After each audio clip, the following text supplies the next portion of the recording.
మీద ఉన్న ఇదంతా మొత్తం క్లియర్ చేసి ఇదిగో ఇలా కుప్పపోసారు. ఇంత మంచు పడింది. ఇది జస్ట్ పాత్వే మాత్రమే క్లీన్ చేస్తే వచ్చిన మంచు. యూ కెన్ ఇమాజిన్ మొత్తం అంతా క్లీన్ చేస్తే ఎంత మంచు వస్తుందో. ఇగో మా వాడు అక్కడ పైన ఎక్కి కూర్చున్నాడు. ఇంత మంచు పడింది. టోటల్గా ఇది చెప్తున్నా కదా, ఇది ఓన్లీ పాత్వేలు మాత్రం క్లీన్ చేస్తే వచ్చిన మంచు. ఇది మొత్తం అంతా క్లీన్ చేస్తే దీనికి ఇంకా ఓ పెద్ద కొండ ఏర్పడుతుందని చెప్పొచ్చు. ఎలా ఉంది పరిస్థితి, మంచు ఇది అంతా, మీ ఎక్స్పీరియన్సెస్ చెప్తారా? గత 2 రోజులుగా ఫోర్కాస్ట్ ప్రకారం వింటర్ స్టార్మ్ ఫ్రైడేతో స్టార్ట్ అయింది. సాటర్డే మార్నింగ్ వరకు వచ్చి సెకండ్ వేవ్ సాటర్డే ఈవినింగ్ నుంచి సండే వరకు జరిగింది. వేవ్ 1 కన్నా వేవ్ 2లో వచ్చిన మంచు వలన రోడ్లు చాలా వరకు బ్లాక్ అయ్యాయి. ఈవెన్ అపార్ట్మెంట్లు మీరు చుట్టూ పక్కన చూసినా కూడా చాలా చాలా వరకు ఉంది. స్టార్మ్ అయిపోవడంతో పోస్ట్ స్టార్మ్ యాక్టివిటీస్ స్టార్ట్ అవుతున్నాయి. అపార్ట్మెంట్ వాళ్ళు కానీ, సిటీ కమ్యూనిటీ వాళ్ళు కానీ, నేషనల్ హైవే వాళ్ళు కానీ అందరూ కూడా రోడ్ని క్లియర్ చేస్తున్నారు. ప్రస్తుతానికైతే పరిస్థితులు పూర్తిగా మారలేదు అంటే ఇంకా రోడ్స్ క్లీన్ చేయడానికి టైం పట్టేటట్టుంది. So Bentonville schools already నిన్న సెలవు ఇచ్చాయి. రేపు కూడా సెలవుని ఇప్పుడే డిక్లేర్ చేశాయి. మాకు మెసేజెస్ కూడా వస్తున్నాయి. చాలామంది సేఫ్టీ ఫస్ట్ అంటున్నారు కనుక ఎవరు ఇటు నుంచి బయటికి వెళ్లకుండా ఉండడానికే ప్రయత్నించమంటున్నారు. Unless any medical emergency. ఇంట్లో టెంపరేచర్స్ ఎలా ఉన్నాయి కొంచెం చెప్తారా? ఇంట్లో టెంపరేచర్స్ చాలా చాలా తక్కువ ఉన్నాయి. ఈ విండ్ కూడా ఉండడం వలన, విండ్ స్పీడ్ ఉండడం వలన టెంపరేచర్స్ -15, -12, -15 ఫీల్స్ లైక్ మాత్రం చాలా ఎక్కువ ఉంది సెంటిగ్రేడ్లో.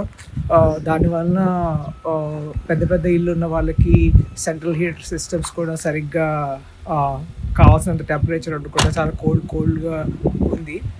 ప్రస్తుతానికైతే ఎటువంటి పవర్ అవుటేజెస్ లేవు. అంటే నేనున్న ప్లేస్లో ఎటువంటి పవర్ అవుటేజ్ లేదు. We're so lucky. Power outage లేకపోవడం వలన మేము స్టేగా ఉండగలిగాం.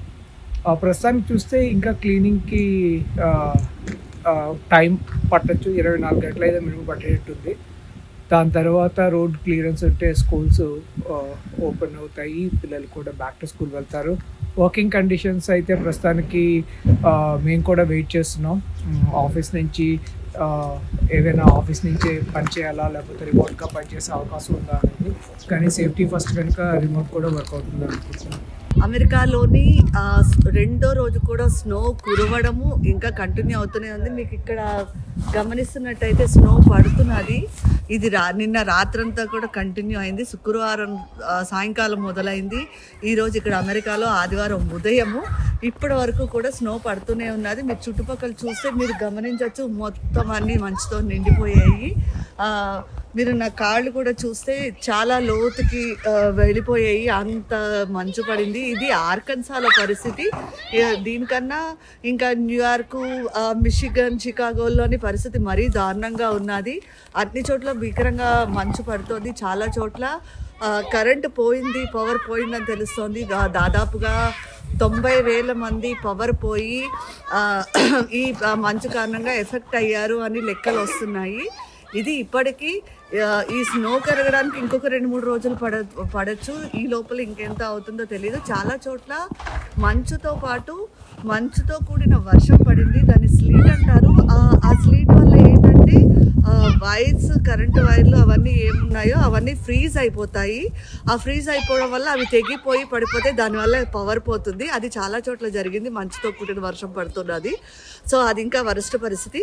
అందుకని ఈసారి స్నోఫాల్ వరస్ట్గా ఉంటుంది అని చెప్తున్నారు. ఇంకా లెక్కల ప్రకారం చూసుకుంటే కొలరాడోలో, న్యూయార్క్, షికాగో, మిషిగన్ ఇక్కడ అన్ని ఈ ప్రాంతాల్లో, బోస్టన్ ఈ ప్రాంతాల్లో అన్నిటికన్నా అధికంగా 23 ఇంచుల స్నో పడింది. అది అక్కడ ఇంకా పడుతోంది. అక్కడ వింటర్ కండిషన్స్ చాలా ఎక్కువ ఉంటాయి కాబట్టి అక్కడ ఇంకా కంటిన్యూ అవుతుంది. ఈ కండిషన్స్ అక్కడ మార్చి వరకు కంటిన్యూ అవుతాయి. కాకపోతే అత్యధికంగా స్నో ఫాల్ పడ్డ ఇదే టైంలో. దీని తర్వాత కొంచెం తగ్గచ్చు, కానీ వింటర్ కండిషన్స్ మాత్రం కంటిన్యూ అవుతాయి. ఇంకా ఆర్కన్సాలో అయితే 8 ఇంచెస్ స్నో పడింది. కన్సస్లో కూడా 8 ఇంచెస్ పడింది. ఓక్లహోమాలో 7.5 పడింది. Missouri 5, Texas 4.5, Chicago, Illinois, Boston, Mississippi, New York, Michigan, Colorado వీటన్ని చోట్ల 23 నుంచి 28 మధ్యలో ఇంచెస్లు మంచు పడింది.